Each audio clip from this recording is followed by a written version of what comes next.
Own this to supersize you. Welcome to day 101 of our Supersize You annual challenge. Today we're talking all about apologies and apologizing the right way. Why? Because we're human beings. We make mistakes. We say the wrong thing. We do the wrong thing in someone else's estimation, right? We do things that inadvertently hurt other people or harm them or hurt their feelings at the very least. And we don't always realize it. But when we realize and we find out that we have, it's imperative that we apologize. Apologies come in three parts. There's three parts to doing an apology the right way or to apologizing effectively.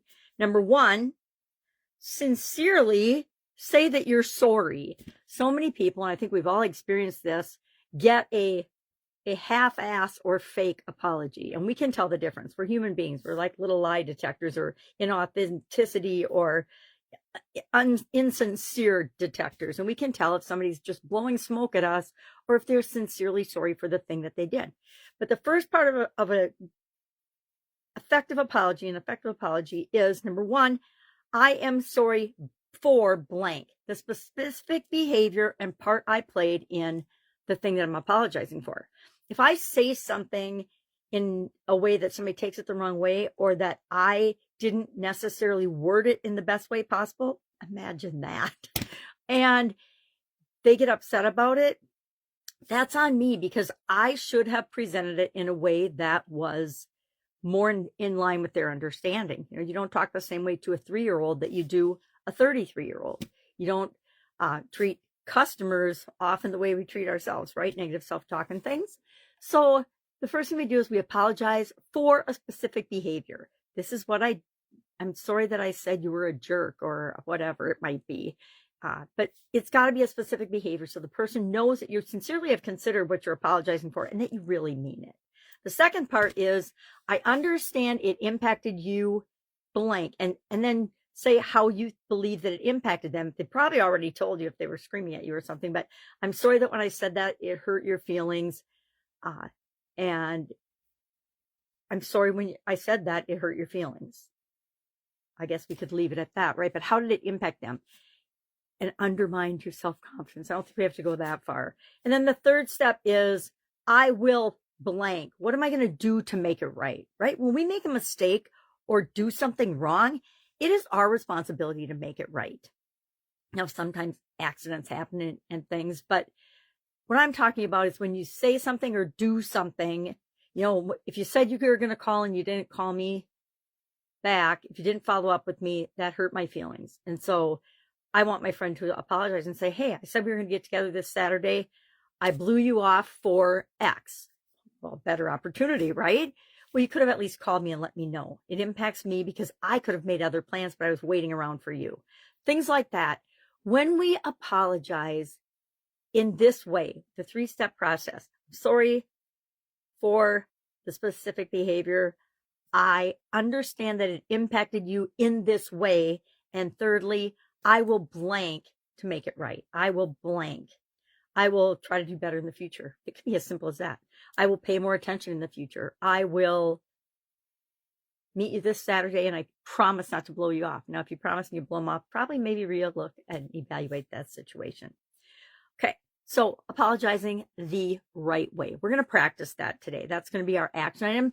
I guarantee every single day we can hurt somebody's feelings or say the wrong thing or do the wrong thing.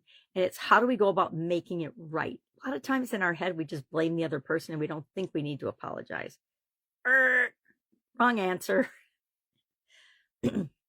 A non-apology, let's talk about that. And then ask yourself this question today. What is my normal way of apologizing? Is my normal way of apologizing to make it the other person's fault that they had their feelings hurt? For about 80% of the people on the planet and 80% of the times that we have misunderstandings, yes, we just blame the other person and then go about our merry way and think we're awesome until it happens to us again and again and again. And we're like, maybe I am being a little too insensitive. Maybe I am being a little blatant and rude. Maybe every idea and thing that pops into my mouth or my head should not come out of my mouth. That's being self-reflective and being self-aware and understanding how what we do impacts other people, because everything we do causes a ripple effect, right? And impacts other people. It can impact them in a good, positive way by setting an example, or it can impact them in a negative way by increasing negative energy, increasing negativity, causing more rifts and strife within your relationship, and then might not even have a relationship anymore. Apologizing, some people, I think their ego gets in the way, and they think that if they apologize, then they're weak. I was married to one of these people, abusive and unapologetic. That should be a book, abusive and unapologetic. Oh my. But apologizing does not make you weak. It means that you're trustworthy, that you can be counted on, that you take accountability and responsibility for the role you play in the world and in your life and creating what it is that you want or don't want.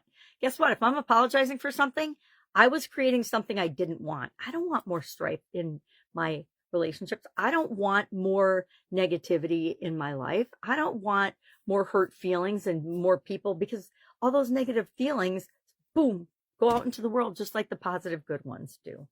So what are we going to do with this today? I want you to notice when you do or say something wrong, the impact that it has on the other person. And as quickly as possible, use the 3-part apology and see what impact it has on the relationship. And then today, reflect on a couple of things. Number one, do you owe somebody an apology? Do you honestly owe anybody that you can think of right now an apology? I'm sure I do. I'll have to think about it today, but I'm sure I probably do owe somebody an apology. And then what is your typical mode of operation when it comes to apologizing? Are you a deflector and a, what would the other word be? Deflector and a make and damage your relationship further because you basically deny the other person's feelings. You say, well, I'm sorry that you felt that way, or I'm sorry, but. The word but is an everything killer. I don't remember who told me this or where I learned this, but a long time ago, I heard it and I practiced it in my head for a while. And I'm like, oh my God. And I started to take but, B-U-T, out of my vocabulary, because what it does is you can say all these things and then but and give an example. It erases all of the things that you said before the but, because people and our brains only hear what comes after the but. Isn't that interesting? Scientists have studied this and everything, and I'm sure neuro-linguistic people have studied it, and I'm sure marketers have studied it. But, now see, you forgot everything I just said, because I said but, and but is like a connector. It's not like and. This and this, you'll remember both. But you say this, but not this. Guess what? All you ever hear is the not this, and what are you creating? A whole lot more than not this, which is usually something we don't want. All right, so what are we going to do today? We are going to go about our lives, go about our regular lives and routines, because conflict comes up all the time. And as soon as you notice that somebody's upset or you had a part to play in them being upset, that is the time to practice the 3-part apology. Again, I'm sorry for my specific behavior. I understand that it impacted you, and then say how you believe that it's impacted them. Because if you say, it looks like I hurt your feelings, I'm sorry that I understand that it hurt your feelings. If you say that and their feelings weren't hurt, they just think you're an a-hole, that gives them an opportunity to say that. And then finally, I will do this to make it right. I will do this corrective action. I will pay more attention and not take my being hangry out on you in the future.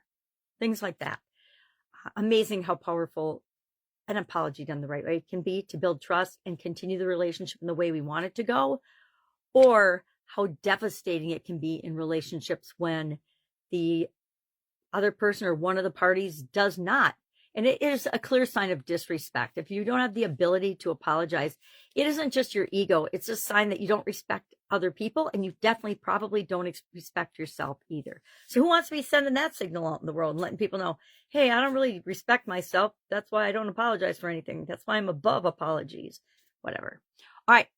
If you have any questions about this, if I can help with any way, all you have to do is ask.